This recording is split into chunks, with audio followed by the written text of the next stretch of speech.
Hello YouTube, welcome back to Nutkin Farm.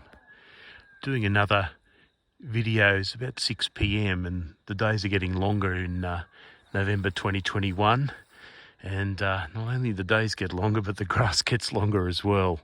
And you reach the time of year where if you're an occasional macadamia farmer, you know that your trips up every time will involve mowing, unless the rain has a different opinion and stops you from mowing. We've had some rain here already today, but not enough to stop mowing. You can mow grass that's a little bit damp, but generally if you really want to look after your mower, you don't mow wet grass because it's a lot of extra load on the machine. I'm in the, starting the video anyway, in the middle of my MCT1 block, which is a trial block of this particular variety, planted a little while ago now, and there's videos regarding all that. Just having a review of the spring growth, and you can tell easily on a macadamia tree whether it's old or young what spring growth actually is, and there's a good example of it. New leaves coming up, and in several different places over what is quite a bushy plant. And you can sometimes see a bit of insect attack. My agronomist who visited today said that this was damage from felted cockade. I'm not quite sure how to pronounce it, but it's attacking some of the young foliage. Not a whole lot I can do about that. I can't really send a spray rig down a block of young trees. It may be that I can do some sort of custom thing with a hand sprayer if the problem gets bad, but as you look around the sort of baby trees here, not that much damage to see. They're all reasonably happy and getting a bit of a wriggle on. One other reason I brought you here though was that this trial block is also a bit of a ground cover project, and while you can see an absolute hodgepodge of things in the ground, one thing that excites me is that light green, and you see the yellow flower of Pinto peanut. It's starting to wake up for spring. Stays fairly dormant during the winter from my experience, but we planted it all over the place, myself and some relatives, and I am just seeing it come up everywhere now in November. There's not much info on planting Pinto peanut as a ground cover, but what there is says you plant it in the warmer, wetter months. I can confirm that is the right way to go. But as a ground cover, it gets underneath other things. It gets underneath Soteria and weeds. You can see the yellow flowers popping up all over the place. And what happens, because it is a sort of a little peanut, those yellow flowers plunge into the ground after they've been pollinated, and after plunging into the ground they dig and become new plants of Pinto peanut. I initially planted the Pinto peanut right next to the baby macadamias, and there is plenty of evidence of that starting to establish, but it's good to see it's establishing in the interrow as well. There you go. Beautiful, beautiful plant, and of course, being a legume, it contributes nitrogen. It actually is one of the ground covers here that sort of pays its way. You can see clover here as well, which I've also sown, and it's doing a similar job. But in this particular block, the experiment is with Pinto peanut, and it's not a common ground cover because you can't really buy seed for it. It spreads largely by cutting, and you therefore immediately lose the interest of large commercial farmers when it's that sort of a proposal. But for a farmer like me who just wants to try something new, you can see it getting established. So that's what the spring growth looks like on my trial MCT1 block, but there's something a little better I can show you as well. Just hold on a minute. And as if by magic, here I am in block 1, showing you the flush growth on my 788, which is now well over my head. There's a hell of a lot of new flush growth in a short period of time, and it actually puts the MCT1s in the other block to shame.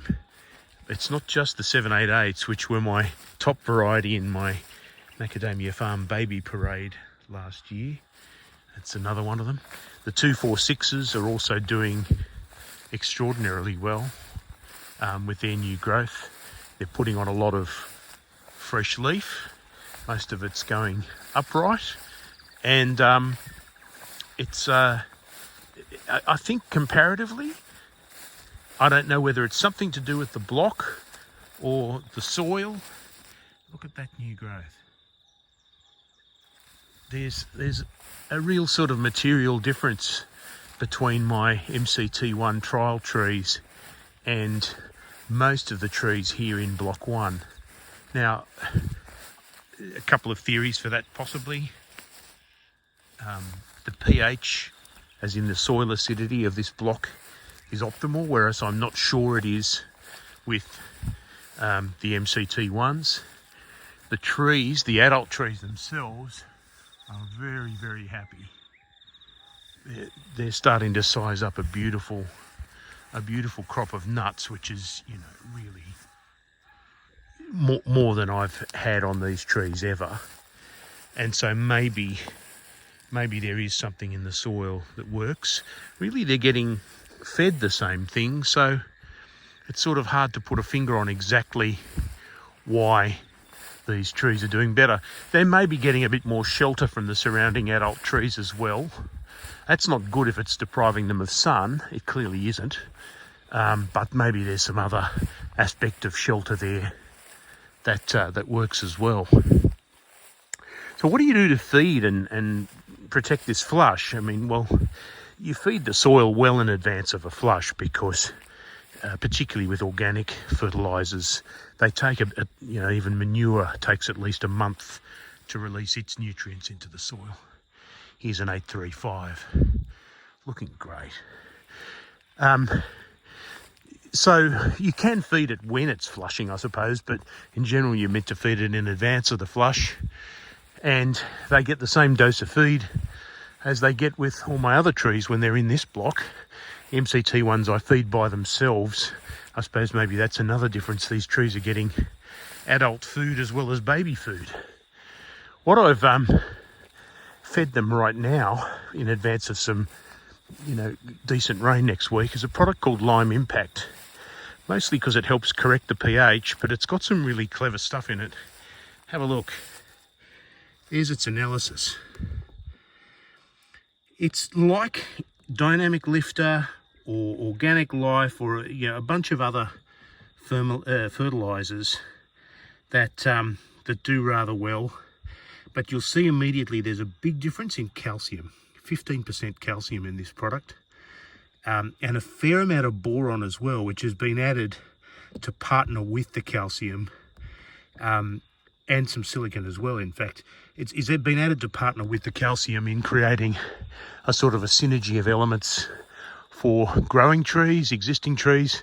I mean, you can use it for veggies, but the idea is that's a product you can use on normal soil.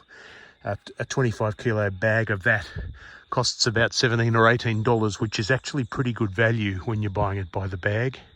And I'm a fan of the product. I'm not paid to endorse Terra Firma fertilizers or anything else, but someone with a brain made that product, and I appreciate someone with a brain, whoever you are. In general, though, for fertilizers, there's actually, in November 21, a critical shortage of components, whether it's from overseas or whatever. But Eco Growth, who makes, probably the market leader, you'd say, for granular fertilizers for macadamia growers, they're now quoting a delay of 45 working days from order to shipment of their fertilizers, and that is massive. I mean, I was warned that it could be 20 days, that is 20 working days, is effectively a month. And so you get your orders in early. I was meant to fertilise in October. It's the start of November and I'm still waiting, even though I ordered in September. So right at the moment, the crunch is on for fertilisers. Even if you're a backyard gardener, you might have noticed the prices of fertilisers in your local Bunnings going up. It's not an accident. It's not a mistake. There are some chemicals which I believe do have to be shipped in internationally from China and elsewhere, where shipping delays owing to COVID are causing a real hassle. But it's causing a short-term issue here because our trees need food. So I'm going to go and investigate potential alternatives to granular fertilizer, even though my first lot was pelletized. It was silica booster by Queensland Organics. I am going to see what they might be able to do, because my theory is it should be a little bit easier for manure-based products than ones that depend on imports of chemical components. I guess we're going to find that out, and I will, in one of my updates anyway, update you as to the status of that. But in the meantime, right now, unless you've ordered your fertilizer well in advance, your trees are going to be crying out for food in a year which, you know, you wouldn't want to be underfeeding them, because this is really a pretty good year.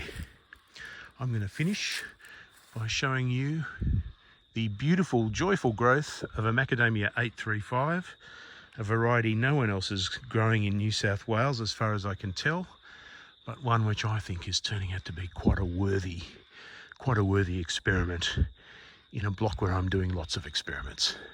Catch you soon, guys. Hope to be in touch again shortly. Bye.